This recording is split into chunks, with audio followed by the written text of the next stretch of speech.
ಹಳೆ ಟೆಕ್ನಿಷಿಯನ್ ಅಂತ ಹೇಳಿದ್ರೆ ಸಾಧು ಕೋಕಿಲ ಅವರೊಬ್ಬರೇ.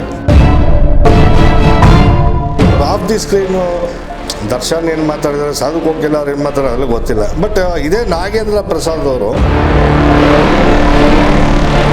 ನಾನು ರಾತ್ರಿ 12 1 ಗಂಟೆವರೆಗೆ ಹಾಸ್ಪಿಟಲಲ್ಲಿ ಇದ್ದು ತೊಗೊಂಡೋಗಿದ್ದೀನಿ ಸರ್. ಆ್ಯಕ್ಚುಲಿ ನಾವು ಸಾಧು ಕೋಕಿಲ ಯಾಕಂದರೆ ಟೀಮ್ ಎಲ್ಲ ಹೊಸದು ಬಿಡಿ. ನಾಗೇಂದ್ರ ಪ್ರಸಾದ್ ಅವರು ಕೂಡ ಅಪ್ಕಮಿಂಗು, ನಾಗೇಂದ್ರ ಅರಸು ಫಸ್ಟು ಎಡಿಟ್ರು, ಪ್ರತಿಯೊಬ್ಬರು ಎಲ್ಲ ಹೊಸಬ್ರು. ಆದರೆ ಹಳೆ ಟೆಕ್ನಿಷಿಯನ್ ಅಂತ ಹೇಳಿದ್ರೆ Sadhu Kokila ಅವರೊಬ್ಬರೇ.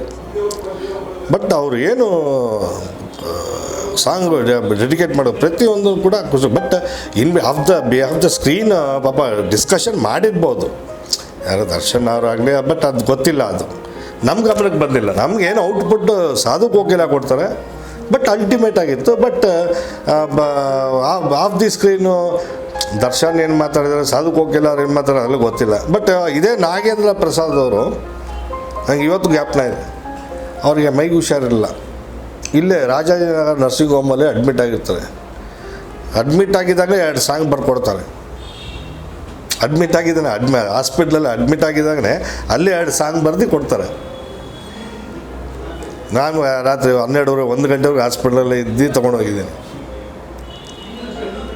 But of the screen ಅವ್ರು ಮಾತಾಡಿರ್ಬೋದು, ಬಟ್ ನಮ್ಗೆ ಔಟ್ಪುಟ್ಟು ಯಾಕಂದ್ರೆ ಕೆಲವೊಂದು ನಮ್ಗೆ ಗೊತ್ತಿಲ್ಲದೆ ನಡೀತಾ ಇರುತ್ತೆ.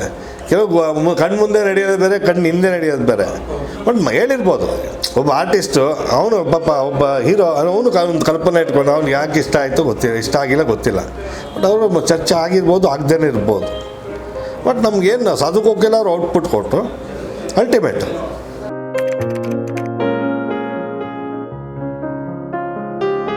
ಈ ಮಾಹಿತಿ ನಿಮಗೆ ಇಷ್ಟವಾಗಿದ್ದರೆ ಲೈಕ್ ಮಾಡಿ, ಶೇರ್ ಮಾಡಿ, ಹಾಗೆ ನಮ್ಮ ಕೋಸ್ಟಲ್ ಕನ್ನಡ ಯೂಟ್ಯೂಬ್ ಚಾನಲ್ಗೆ ಸಬ್ಸ್ಕ್ರೈಬ್ ಮಾಡಿ. ನಮ್ಮ ಹೆಚ್ಚಿನ ಅಪ್ಡೇಟ್ಸ್ಗಳಿಗಾಗಿ ಕೋಸ್ಟಲ್ ನೆಟ್ವರ್ಕ್ ಇನ್ಸ್ಟಾಗ್ರಾಮ್ ಪೇಜ್ ಹಾಗೆ ಫೇಸ್ಬುಕ್ ಪೇಜ್ಗೆ ವಿಸಿಟ್ ಮಾಡಿ. ಧನ್ಯವಾದಗಳು.